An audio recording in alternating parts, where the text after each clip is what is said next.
This is John Walton, and you're listening to the Power Play Point podcast with the Blueliner on point and Anna Knox. Here's Wilson, and on the right circle, he scores!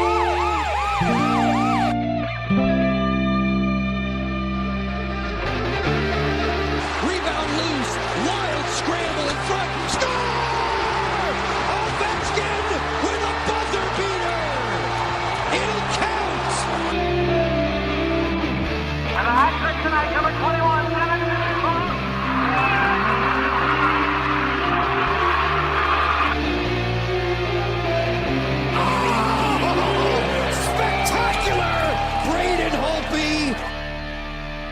Hello and welcome once again to the Power Play Point podcast. This is your host, the Blueliner on Point, talking to you live to tape this Saturday evening after a great win. And it is Super Bowl Saturday, if that's such a thing. So right now it's a little bit before 7, the evening of February the 10th. As I said, Super Bowl Saturday. And just finished up the coverage of the Caps beating the Bruins. So definitely sure to be talking about that. To recap it, calling a bit of a line change this week. There's something I really need to get off my chest. And I wanted to make sure the message was not only loud, but clear. So Mermaid has the week off. And given that, the Super Bowl is the Super Bowl with the 49ers, yeah. So that's that explanation. So before we get to the recaps, I have something on my mind. I started this podcast as a solo effort. Actually quite a while ago, and the purpose mainly was to reach out and make Caps fans more aware and smarter fans and more able to hold their own. But honestly, it was also something of kind of a mental break for me, a couch trip. In fact, that was an old friend from long ago teased me and called the show the Caps Couch Trip, because that's what it was. But that's neither here nor there. It's a place, I prided myself in making this a place where people can go and talk about their favorite team and feel safe about talking about things like that and not feel like they're going to be attacked. We can have a discussion and there not be something of a emotionally violent disagreement, anything like that.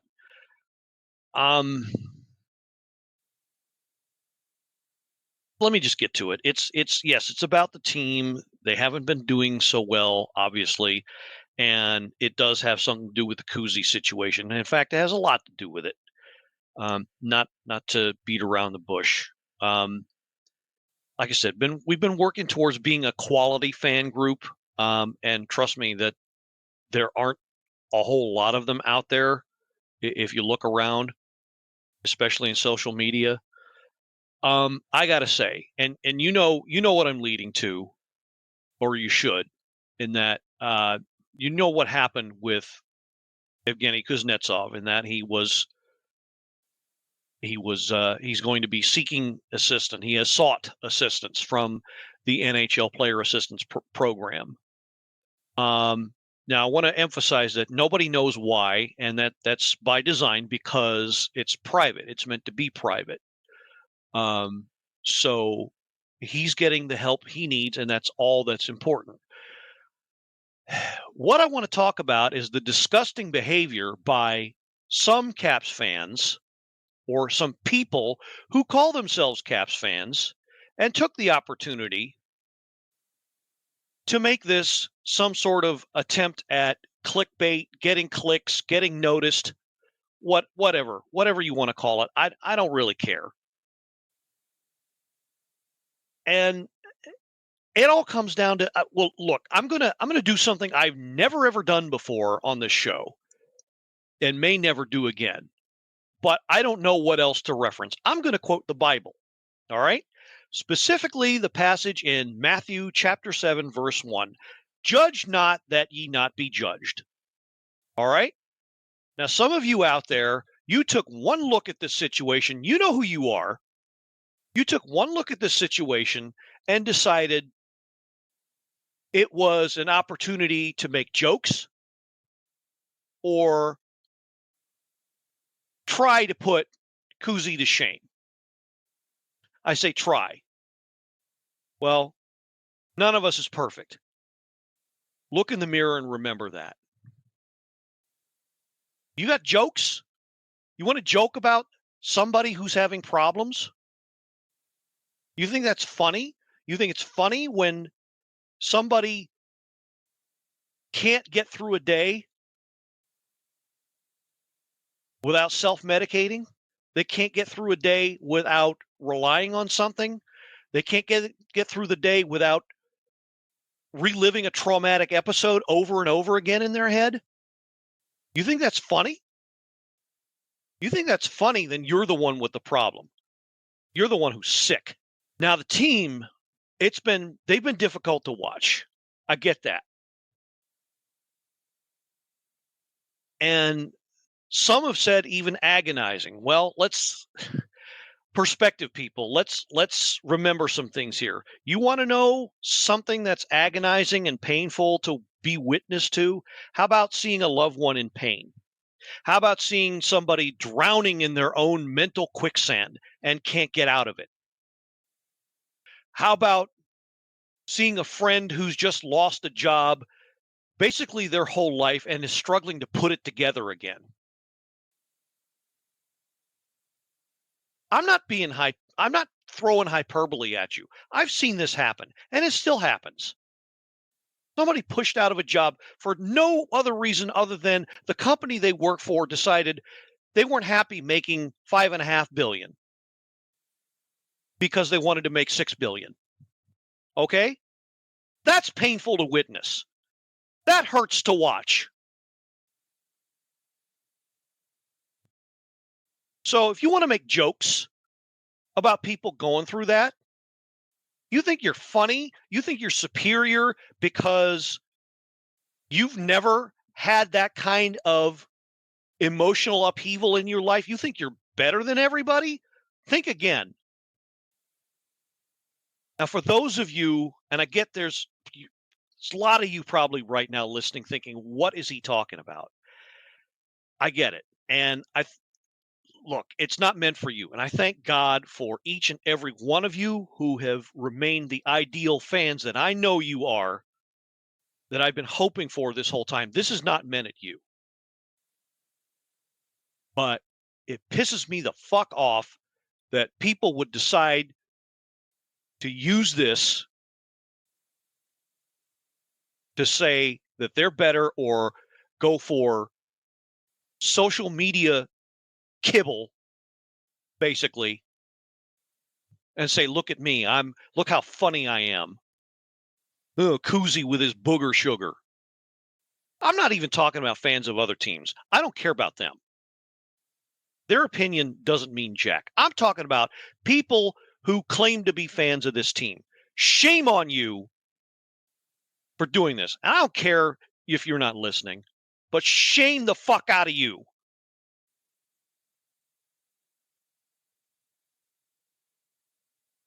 All right. Thanks for indulging me for that. So now with that out of the way, let's get to the 3 games that were played this past week. First one was against, bear with me a moment.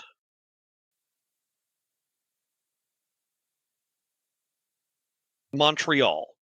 And you know what? Actually, you know what? We're just going to forget about this one conveniently because not to make excuses for them, but it was their first one coming out of the break.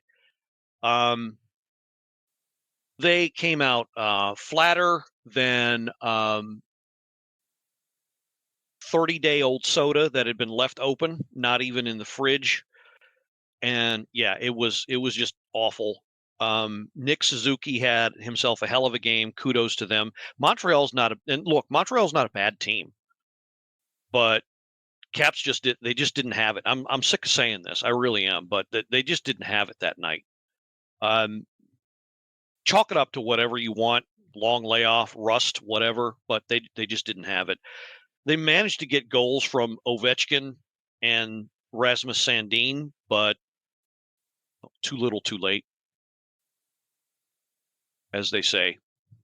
So we're just going to draw a big old X right through that one and just move on to the next game, which I thought this one they played fairly well, I think. This one they played pretty well. It was against a team that they've had some trouble with in the past, the Florida Panthers, and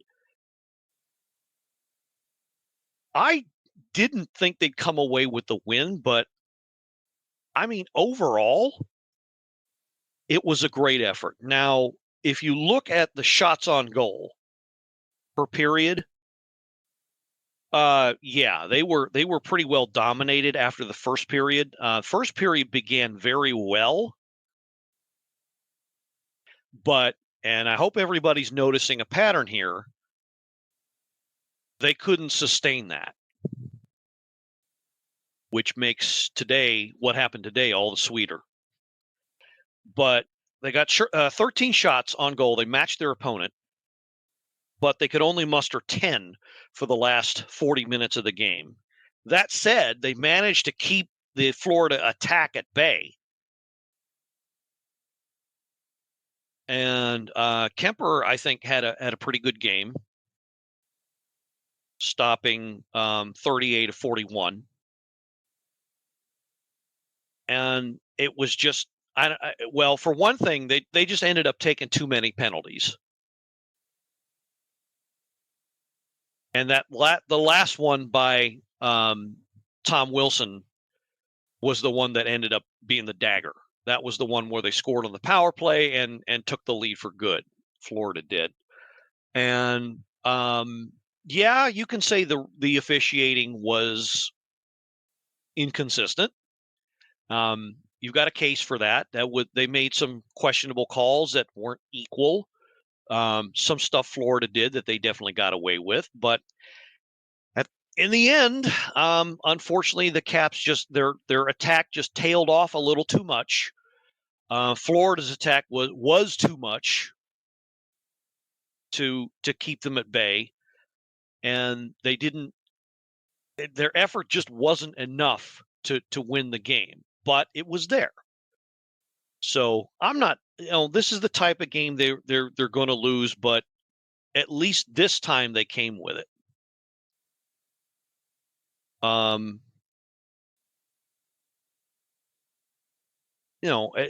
They've got what can you say? They're the defending Eastern Conference champions. They still have the weapons, and you can't dismiss it. Now, did they have a chance to win? They played for the most part that they wanted to win. So again, it's not really a matter of want, but it was more a matter of what they had just wasn't enough. And look, we knew that this was going to be a rough year. Before I go on, let me set that straight first. Okay, I don't know what some of you out there had for expectations of this team, but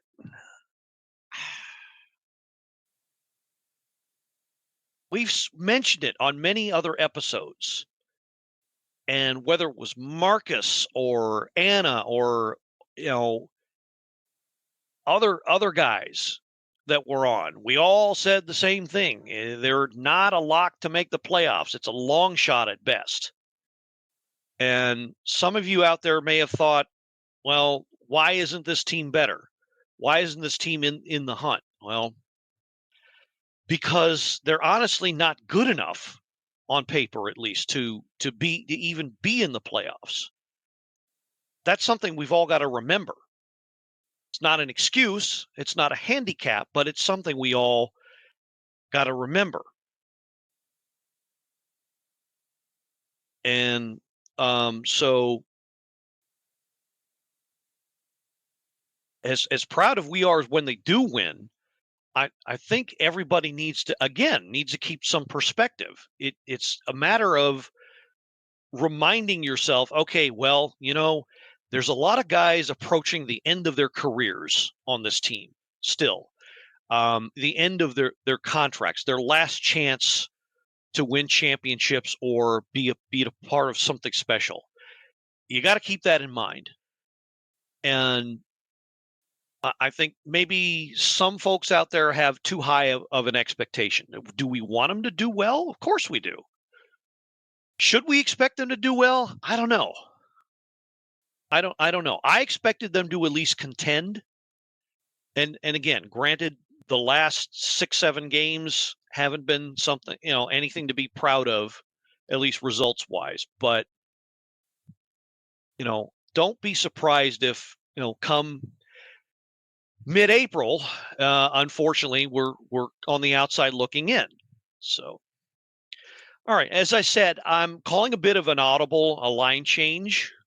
And so what I did was in our chat room, I gave out the number for anyone who wanted to call and talk about the Bruins game that was just on, since that's kind of still hot and fresh in our minds. So going to open the phone lines now.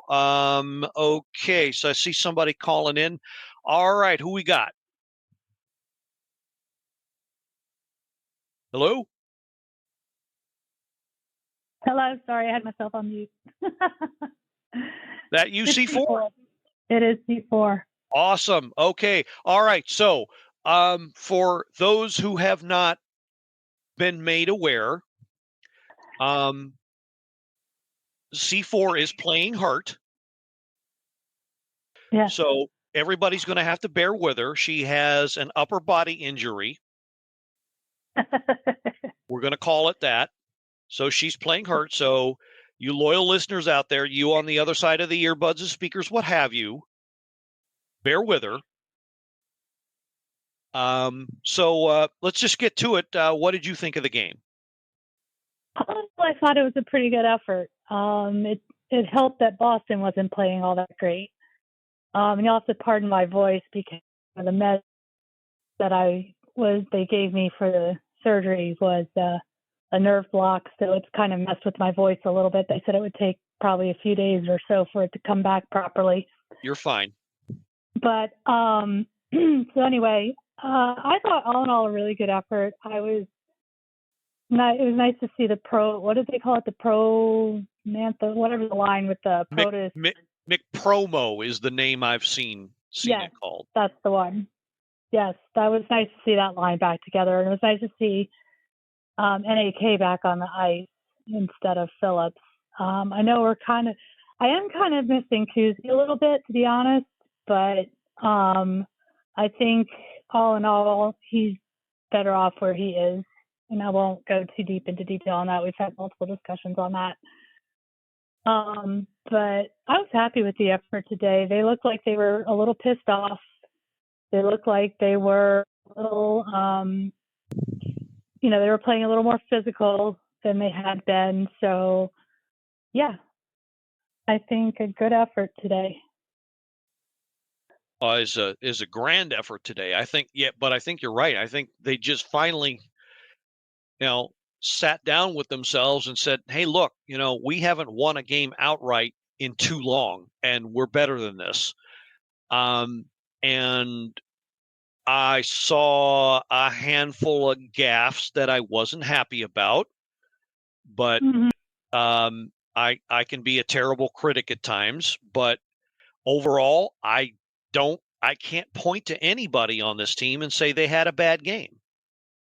No. To a man, they stuck to the game plan. They did anything and everything that was necessary to not only accentuate their own chances, their own attack, but totally minimize, Boston. That's the best defense I've seen them play in a long time. Absolutely. And I couldn't help but see that there were at least 2 or 3 times where David Pastrnak went to the bench and he was about ready to chop somebody's head off. He was so frustrated. He was not happy. And it was a thing to see. So let's just go ahead and take care of business and go over the scoring. No score in the first. Although it got a bit exciting towards the end when Max Pacioretty was the beneficiary of a Cup check? A live examination of his nether regions by Matt Grzelcyk, for which he was awarded a private membership to Match.com. Yeah, I was actually a little surprised they had to discuss that because A, it was way away from the play, and B, you could see intent in his face when he did that. Well, I'm willing to give them the benefit of the doubt. Because when I first saw it, and John Walton even admitted it on the radio call, that he wasn't sure what the penalty was at first. But with the benefit of the replay, we all found out, okay, well, it was what it was. It was an attempted vasectomy with no anesthetic. Right. And it looked like from one angle that it was just that maybe Patches had run into his stick or just an accidental collision. But then on the reverse angle, we saw that no, it wasn't that at all. So no. I'm willing to give them the benefit of the doubt. This is one of those cases where, yeah, it's appropriate to take time and get it right. Yeah, that's true. Where the replay mechanism did its job. Yeah, in our favor. Yeah. Well, conveniently in our favor, admittedly, but yeah. So out of that came a 5-minute all-you-can-eat power play that was granted with about a little over a minute or so left. About that, 18-13 was the time of the penalty. And it was so he was given a 5-minute major, which was the power play itself, and he was also given 10 minutes on his ledger. That's the match penalty. So you're kicked out of the game officially. You're given 10 minutes on your stat sheet for that. Right. So that came with that. So minute 47 on the power play. They couldn't quite get anything going there. And I remember Mrs. Blueliner sitting next to me and saying, well, hopefully Ovi won't be out the whole 5 minutes. But I reminded her, well, it is the end of the period. That's true. Yeah. And he did end up being out the whole 5 minutes. And he did end up being out the whole time. Yes, but it wasn't without some benefit, as we'll see here in a second. So second period starts, and lo and behold, 105 in, TJ Oshie gets his 9th of the year, assisted by Max Pacioretty and Connor McMichael. And I thought Ovechkin would had some good looks too. Everybody moving the puck pretty well, so that gave them the lead. And you wonder how long that would last, though, because you knew, even though Boston wasn't exactly playing all that well. Let's see, shot count: 4 in the first period, 4 in the second period, 10 in the third, and then 10 in the third. So you knew they were going to ramp it up, and they did. Second period comes along, third period comes along. Pardon me, and 3:24 in, Dylan Strome gets his 20th. Great sauce pass from Ovechkin on this. That was beautiful. Oshie with the breakout. And except for Strome, how about those old guys chipping in? Right. Pat Uretti and Ovechkin and Oshie on the second goal. I like right? it. I like it a lot. So how about them? And then Dylan Strome, the first on the team to get his 20th. This is odd because he's by now usually at least. Well, Ovi's usually over 20 by now, but by now we've had a lot of people a lot closer. So. Yeah, and the lack of offense has been something of a challenge. Good way of putting it, if we're being kind. But I mean, if it was anything that kept them in this game, it was the defensive effort, just like we said, and everybody to a man, all six defensemen, all six defenders, for sure, and all of the forwards played their part, keeping it to the outside, minimizing all of the chances, and at the end of it all, when he had to be, of course, was Charlie. Yeah. Who got his third shutout, stopped all 18 shots. Yeah, there was that one shot that made me a little nervous where it kind of went up and did it kind of go up and around and he couldn't find it for a second. Oh, and then it was played with a high stick. Yeah, that was the one that was the high stick. Yeah. And that one made me a little nervous. I mean, he stopped it anyway, but that one made me a little nervous. I think that made everybody a little nervous. Mrs. Blueliner chiming in, who obviously thinks we don't talk enough anymore. Well, I could hear you, so I figured I needed to straighten you out and get the facts right. But yeah, the Bruins ramped up their shot attempts and their shot total 10, as we said, in the third. You can't, even though it was only 18 shots total, you can't understate. You shouldn't understate what Charlie did. I thought his best save was on one of the power plays where they had, I don't know if it was deflected or if it was just straight from the point, but there was one I thought was going in, and he stuck his pad out at the last second. Yeah, that was pretty impressive. And put it in the corner. And I do remember that one. I hate giving the four-letter network any credit, but that was pretty good camera angle on that one from behind the net. It was. Mm-hmm. Yeah, it was. So it's gotten a little better as the season has gone on, but I still gotta watch it. I still gotta watch it on mute because I can't stand. But I actually watched it on Channel 7, CBS. Really? Yeah, it was on CBS. Huh. We'll have to get an explanation for that later. But yeah, it was on ABC and ESPN. I mean, not CBS, ABC. You're right. I stand corrected. ABC. I stand corrected. Yeah, but it was still it was still the ESPN guys that were announcing. Yeah, it was still those a-holes. Well, that's true. Yeah, that's true. So I had to put it on mute. And John Walton had a lot of fun with this game. Yeah.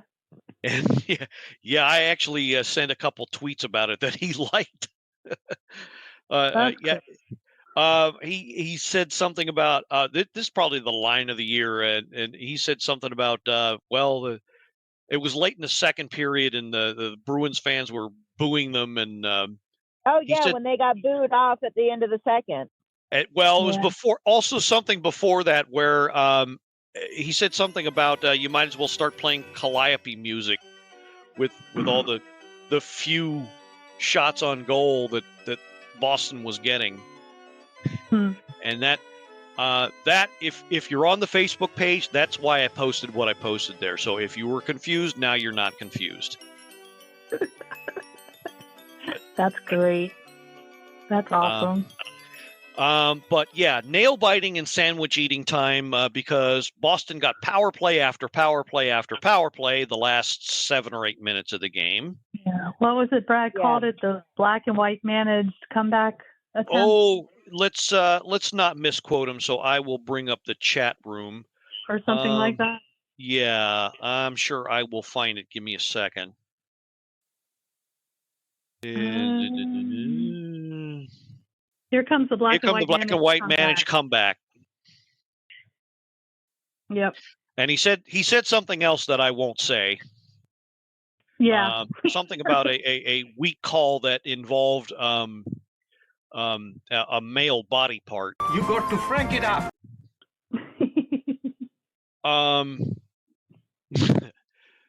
But yeah, I don't want to say it looked like they were trying to get Boston back, but it looked like they were trying to get them back in the game. But fortunately, Caps PK really showed up, really did the job. I like Connor McMichael on special teams. I really do. He really shines. Yeah. Mm-hmm. Yeah. It's so good to see Carberry figuring out where these pieces are going to work, and these young guys, that kind of Laviolette just kind of passed over, finding their way. It's nice to see Mantha, doing what he can do, what I always knew he could do, Right. It still ticks me off a little that Alexiev is still wasting away. Yeah. But I think I saw somebody put out a tweet that the theory, at least now, is that they're showcasing some of maybe one or two of the defensemen who are probably going to be traded soon. Most likely Edmondson. Yeah. And that's why Alexiev is sitting. Yeah, but send him back to Hershey so at least he gets some playing time.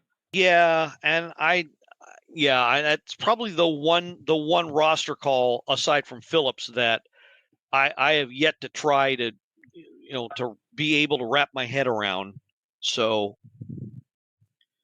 but speaking of the coach, and lest we forget. Okay, so we finish up the recap here. Alex Ovechkin, his 12th empty net goal to ice the game. Malenstein on the assist. And guess what, people? For as much as he struggled, that's his 4th straight game with a goal. Yes, sir. And 4th straight game with a point. It was in the, what do you call it, the magical McNugget minute? Actually, yes, it was. 1933. Mm-hmm. Yes, it was. Nuggets for everyone. Not that I'm going to be able to go get any, but can't drive. But what I've noticed since the All-Star break, Ovi's skating a hell of a lot better. Yeah, he's looking better. You're right. A heck of a lot better. He's skating and moving better than I've seen him move all season. Well, it's kind of funny that you say that because at the beginning of this game's recap, I kind of said there were a few gaffes that I didn't like seeing. Yes, I know he was a little iffy on defense in that one pass, but come on. Compared to what he was doing and just standing there waiting for them to shoot him the puck, he was going after pucks tonight. Okay, I'll give you that, but yes, he was a little iffy on defense, and he made that pass. He always has been. To absolutely nobody. No. True. So I'm sorry. I got to call what I see. But yeah, he did. I think he had a pretty good game. Let's just say he still has room. Let's say that he still has some issues, if you will, but he's playing some better. He's getting better. He's improving from what he was playing before the All-Star break. For sure. Yes. He's still going to have, we're all, they're all still going to have gaps and mix-ups and whatever, but, they do look like they're playing better. Definitely. Now, I want to focus on another key stat. Now, for once, face-offs made the difference. Mm-hmm. 56% in the dot. Yeah. I'm trying to remember the last time we were above 50. But I think 52%. the other Well, night. they won the face-offs they had to win. Yeah. Especially the ones on the power play. So I think what they need to do with that stat is they need to break it down further to between defensive zone draws, defensive zone wins, and offensive zone wins, and one's taken on the penalty kill, one's taken on the power play. Right. I think they need to break down that stat further.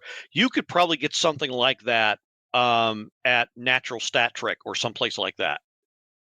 You could probably see something like that there. Yeah. But yeah, it was a pretty good game. Otherwise, but yeah, that is something. And this is why I'm hesitant, not to get too far into it, because I'm not ready to have a full-fledged discussion. We will, but I'm not quite ready to have a blow up discussion about who's staying at the trade deadline. If you don't already, definitely become a member and take a look at our Facebook page. A guy by the name of Mike Livingston did a hell of a job breaking down the players on the team that are likely candidates to go, assuming the Caps be sellers. One of them being Nick Dowd. And this is why, a game like this is why I'm not quite ready to see him go just yet. Yeah, he's one of our best face-off guys. Yeah. And he has been for the last couple of years. So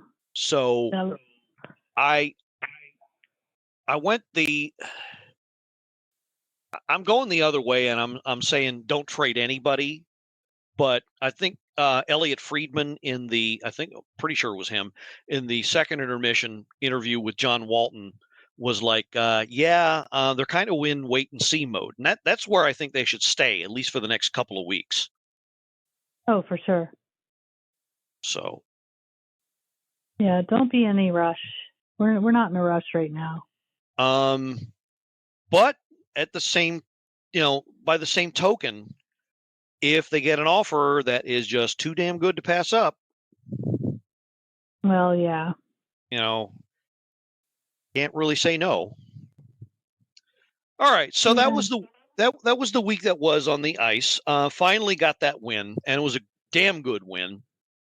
Oh yeah.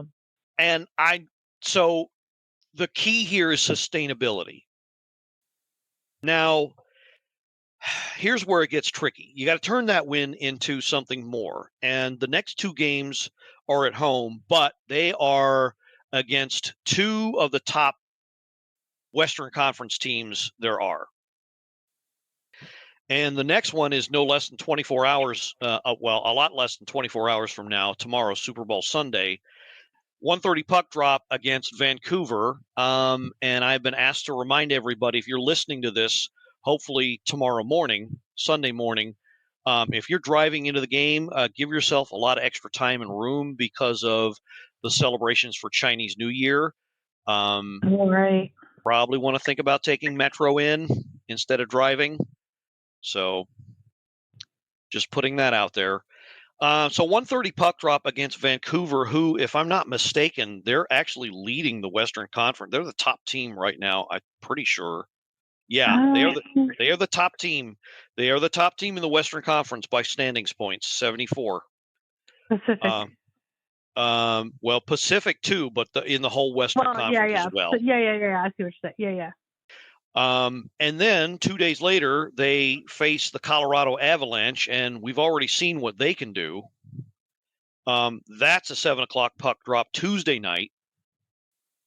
I think that one, more than anything, is going to be kind of a mirror of the Florida game. As long as they keep up, then that's all. I think that's the best anybody can hope for. Yeah.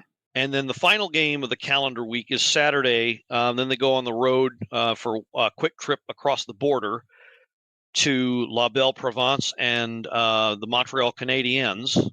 So they better have revenge on their mind. They definitely better be up for this one. Yeah, no kidding. 7 o'clock puck drop there, and that rounds out the week. That game on last week should have been a lot closer than it was. It should have been, but that, like I said, they just did not look ready to play. No. At all. And, and that, getting back to the coaching, that led some to question Spencer Carberry's preparation.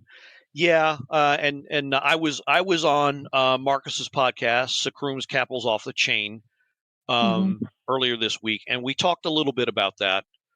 The fact that might be a weakness that hopefully gets turned into a strength. And, again, perspective. It's his first year and he's learning as he goes. And hopefully he's learned a few lessons about what works and what doesn't, as far as making sure the team is prepped. Right. How many of his staff has been in the NHL? Like, I know Scott Allen was there last year, but who else? I mean, and of course, the goaltender coach who shall not be named. Oh, yeah, he who shall not be named. Kirk Muller is the guy who runs the power play. Right. And Love's been in the NHL for a while. He's been, I don't know if Love's ever been in the NHL, to be honest. No. Oh, okay. He was the coach. He was the coach of one of the top teams in the AHL in Calgary. Calgary's minor league team. Okay. And he was highly touted as a defensive wizard. And I'm going to give him the benefit of the doubt too, but the defense hasn't looked very good for the most part this year. Although this one, you got to say they were all 6 of them in the Boston game. Every one of them were in perfect position every time. Mm-hmm. So hopefully, that's why I'm hoping this game is something of a statement game. They turn it around. But again, 2 toughies coming up here at home. Yeah. And you never know. But I'm just, again, I would be satisfied. I would be more than satisfied with something of a pretty good effort, not unlike what we saw today. Yeah. So even if they lose, if they give the effort they gave today, and even if they lose, I'll be happy. Yeah. And just looking at the standings as well, they're not all that far off. No, I think the toughest of the 3 is probably going to be Vancouver, just because they're playing so hot right now. But I think Colorado is winnable if we put in the effort. In Montreal, we should beat them. But again, we should if we come right. If we come with the right attitude and effort. I'm not going to say it's going to be no problem, but no, they're going to have to fight for it. I mean, this team's going to have to fight for every game. But I think they definitely can win against Montreal. Yeah, and I think it's possible to win against Colorado, but again, it just depends on who shows up. Yeah, definitely. And you don't have the mile-high altitude thing to deal with either, since they'll be at home. Right. That gives us a little bit of an advantage. That was, yeah. A little bit.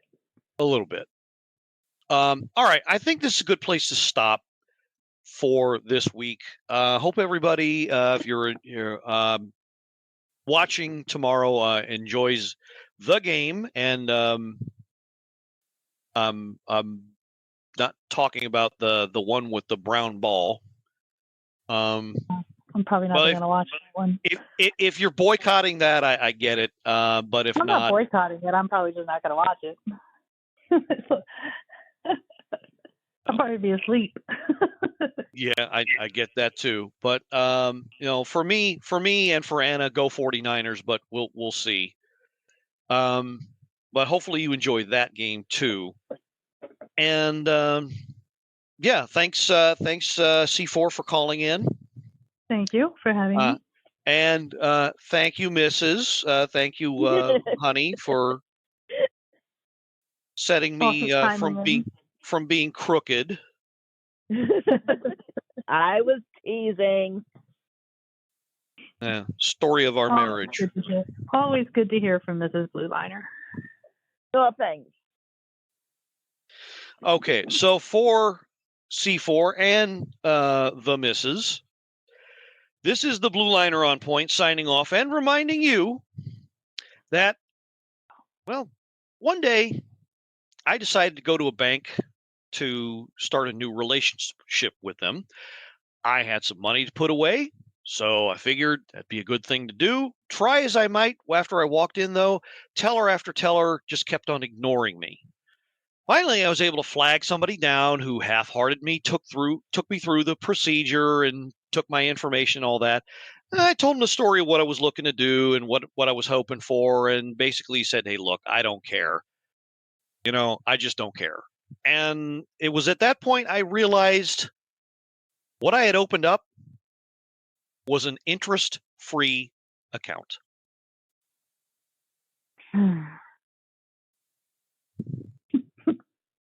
That one was really bad. Thank you. Thank you very much. You're very welcome. Hallelujah, and let's go Caps.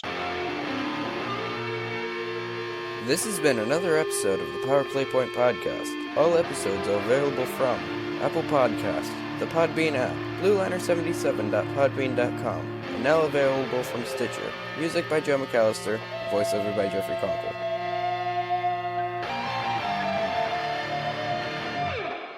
Good morning, good afternoon, and good night, Power Play Point Podcast. Thanks for listening.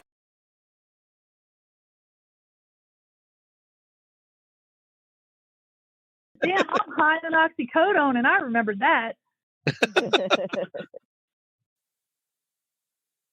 So, it's funny. So, yeah. Well, I mean, hope it doesn't. It doesn't set you back too far, but speedy recovery and all that. Thank you. Obviously, I saw firsthand what is necessary. Yeah. Did you get a chance to hear the shout out? Did you play it? Yeah. Yeah. So my friend Gary Cohen owns a vineyard up here called Nazareth Vineyards, and he's good friends with Joe Beninati.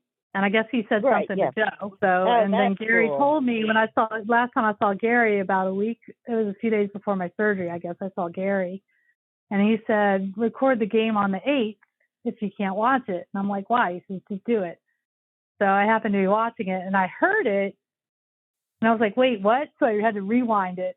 And then I rewound it again to record it. And that was when Lorenzo posted it. So, yeah. So he must have said something to Joe and Joe shouted it out. So, yeah. So the Hail Nazareth. Nazareth is the name of the vineyard that my friend Gary owns. Now, thank God for Lorenzo. Yeah. The loquacious one, because I totally missed it. Yeah.